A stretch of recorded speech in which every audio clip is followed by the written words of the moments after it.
আলমগীর কবির ১৯৫৪ সালে ঢাকা কলেজ থেকে এইচএসসি পাশ করেন। তারপর অক্সফোর্ড বিশ্ববিদ্যালয়ে ইলেকট্রিক্যাল ইঞ্জিনিয়ারিং পড়তে চলে গিয়েছিলেন। আর সে সময়েই তিনি ইঙ্গমার বার্গম্যানের সেভেন্থ সিল দেখার সুযোগ পান।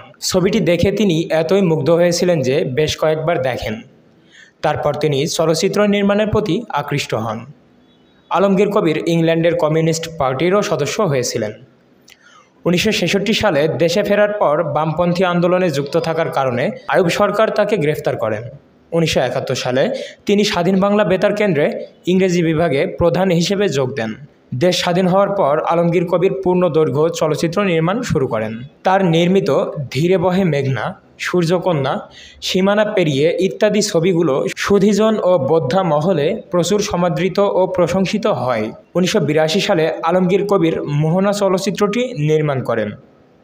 শ্রেষ্ঠ চিত্রনাট্য রচয়িতার পুরস্কার লাভ করেছিলেন এই ছবির জন্য। ছবিটির জন্যই তিনি মস্কো আন্তর্জাতিক চলচ্চিত্র উৎসবে ডিপ্লোমা অব মেরিট লাভ করেন। আলোকচিত্রী চলচ্চিত্র গবেষক মীর শামসুল আলম বাবুর ফেসবুক পোস্ট থেকে জানা যায়, সদ্যপ্রয়াত ডাক্তার জাফরুল্লাহ চৌধুরীর ঘটনা নিয়েই ছবিটি নির্মাণ করেছিলেন আলমগীর কবির। ছবিটির কাহিনীসূত্র এমন ছিল যে, বাংলাদেশ স্বাধীন হওয়ার অল্পকাল পরে ডাক্তার, সেবিকা ও সমাজকর্মীদের একটি দল প্রত্যন্ত কোনো গ্রামে যায় এবং সেখানে একটি স্বাস্থ্যকেন্দ্র প্রতিষ্ঠা করে। ইংল্যান্ডে প্রশিক্ষণপ্রাপ্ত ডাক্তার মোস্তফা দলটির নেতা ছিলেন। চিকিৎসা সেবা দেওয়ার চেয়েও তার সমাজবদল বিষয়ে সুদূরপ্রসারী পরিকল্পনা রয়েছে। তিনি চাইছেন অজ্ঞতা দূর করতে এবং গ্রামবাসীকে স্বনির্ভর করে তুলতে, যেন তারা কোনো ক্রমেই ক্ষুধার কাছে পরাজিত না হন। সাধারণ গ্রামবাসী তাদেরকে স্বাগত জানালেও গ্রামের মাতব্বররা বিরক্ত হন। তারা দলটিকে বিব্রত করতে থাকেন এবং গ্রাম ছাড়া করতে চান। জাফরুল্লাহ ১৯৪১ সালে চট্টগ্রামে জন্মগ্রহণ করেন। ঢাকা মেডিকেল কলেজে পড়ার সময় তিনি কলেজের দুর্নীতি নিয়ে সোচ্চার ছিলেন।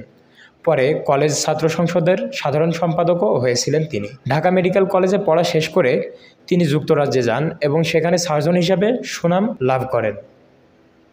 সেটা ছিল ৬৯ সাল। জাফরুল্লাহ সক্রিয়ভাবে মুক্তিযুদ্ধ যোগ দেন।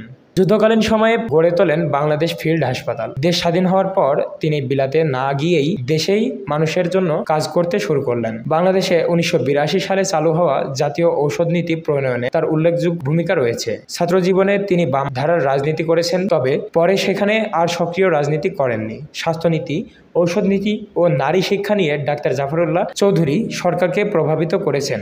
ব্যতিক্রমী এক নির্মোহ মানুষ ছিলেন ডাক্তার জাফরুল্লাহ।